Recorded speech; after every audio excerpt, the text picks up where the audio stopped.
ఇప్పుడు middle class family నుంచి rich family అయిన శ్రీవాణి గారు. రిచ్ ఫ్యామిలీ ఏమంటే నాకు మంత్లీ ఈఎంఐలు బోల్డ్ ఉన్నాయి. నేను శ్రీవాణి అంటే అమ్మో శ్రీవాణి గారికి అందులో ఫ్లాట్ ఉంది ఇందులో ఫ్లాట్ ఉంది అట్లా ఇట్లా అంటూ ఉన్నారు. దీని గురించి కూడా నేను మీకు క్లారిటీ ఇస్తాను. ఎస్ అండి, నేను క్వార్టర్స్ లో పుట్టి పెరిగాను. నేను మా ఆయన సంపాదించుకుంటే గానీ మా ఇల్లు రన్ అవ్వదు అనమాట. మేము అలాంటి పరిస్థితుల్లోనే ఉన్నాం.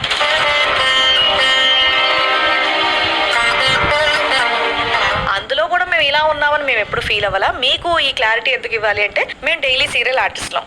మాకు వచ్చిందంటే అవే చీరలు కొనుక్కోవడం, నగలు కొనుక్కోవడం, కొన్ని రోజులు ఎక్కువ షూటింగ్ ఉంటుంది, కొన్ని రోజులు తక్కువ ఉంటుంది. ఆ మంత్లీ మెయింటెనెన్స్ కి మేము అలాగే రన్ అయ్యాం. ఎప్పుడైతే యూట్యూబ్ పెట్టామో మాకు ఎక్స్ట్రా ఇన్కమ్, ఇప్పుడు చాలా మంది జాబ్ చేసే వాళ్ళకి బోనస్లు వస్తాయి కదా, మాకు అలా యూట్యూబ్ వచ్చిందనమాట. యూట్యూబ్ నుంచి ఇలా రెవెన్యూ కూడా వస్తుందా అనేది మేము అక్కడ హ్యాపీ ఫీల్ అయ్యి, మా సీరియల్ అయినా మేము పనిచేసే ఈవెంట్స్ ఏవైతే ఉన్నాయో అవి మంత్లీ మెయింటెనెన్స్ పెట్టుకొని యూట్యూబ్ అనేవి అలాగే జమ చేసుకొని అప్పుడు డౌన్ పేమెంట్ కట్టుకొని అప్పుడు ఫ్లాట్ తీసుకున్నాం. యూట్యూబ్ పెట్టాలని ప్లానింగ్ ఎలా వచ్చింది మీకు? ఫస్ట్ కరోనా టైంలో పని పాటలేక అసలు ఫస్ట్ యూట్యూబ్ లో మీకు వచ్చిన మనీ ఎంత? ఫస్ట్ నాకు వచ్చింది 10,000. సో అలా ఒక 1.5 month ఏమో 30 lakhs తీసుకున్నాను. యూట్యూబ్ నుంచి 30 లక్షలు ఒక్కసారిగా వచ్చిందా? అంటే నేను బల్క్గా తీసుకుంటా అని చెప్పేసి అన్నాను కదా. సో అలా ఒక 1.5 month ఏమో 30 lakhs తీసుకున్నాను. 1.5 month కి 30 lakhs యూట్యూబా? ఆహా, ఓహో, నేను ఒక సెకండ్ లో ఆనందపడ్డా. ఎన్ని డైలీ సీరియల్ చేస్తే ఎంత జమ చేస్తే అవుతుంది అని చెప్పి కొన్ని వేలు చేశాను నేను. కొన్ని వేల ఎపిసోడ్లు చేశాను. నా సీరియల్స్ కొన్ని వేల ఎపిసోడ్లు కానీ ఇంత సంపాదించి ఇంపాసిబుల్ అవి ఎప్పటికప్పుడు ఇంతకాలం మనం సర్వైవ్ అయ్యామంటే దాన్ని నేను ఎందుకంటాను. అందుకే ఇప్పుడు యూట్యూబ్ లో ఎంత వచ్చినా నేను సీరియల్ మానలేదు. నా సీరియల్ అవి కంటిన్యూ అవుతానే. కానీ అప్పుడు వచ్చినంత యూట్యూబ్ లో ఇప్పుడు డబ్బులు వస్తున్నాయి. ఇప్పుడు రావట్లేదు. ఎందుకు? కొత్త ఛానల్స్ ఎక్కువైపోయాయి. కొత్త కాంటెంట్స్. డెఫినెట్ గా నేను మీకు ఇందాక నేను మన టీవీ సీరియల్ సినిమాలకు సంబంధించి ఏదైతే చెప్పానో యూట్యూబ్ కూడా అంతే. నన్ను ఆల్రెడీ చూస్తారు ఎంతకాలం. ఆల్మోస్ట్ అన్ని డేలు మేము ఏం చేస్తామనే చూసారు.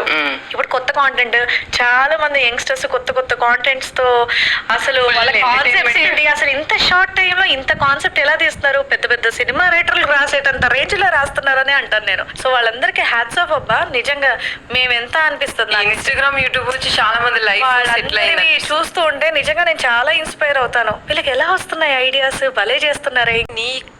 నీకు మాత్రమే ఒక 15 నుంచి 20 కోట్లు బంగారం ఉందని విన్నాను. నాకండి ఇప్పుడు నా ఒంటి మీద ఏం చూస్తున్నారు అదే ఉంది నా దగ్గర, నథింగ్ ఎల్స్. నువ్వు శ్రీవాణి?